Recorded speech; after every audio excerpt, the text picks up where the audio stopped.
El Centre de Documentació Europea de la Universitat Autònoma de Barcelona és un espai dedicat a la informació, la recerca i la divulgació sobre la Unió Europea.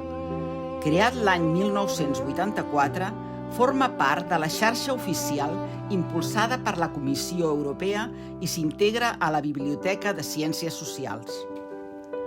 Actualment, el centre promou l'accés al coneixement europeu amb una mirada crítica i transversal.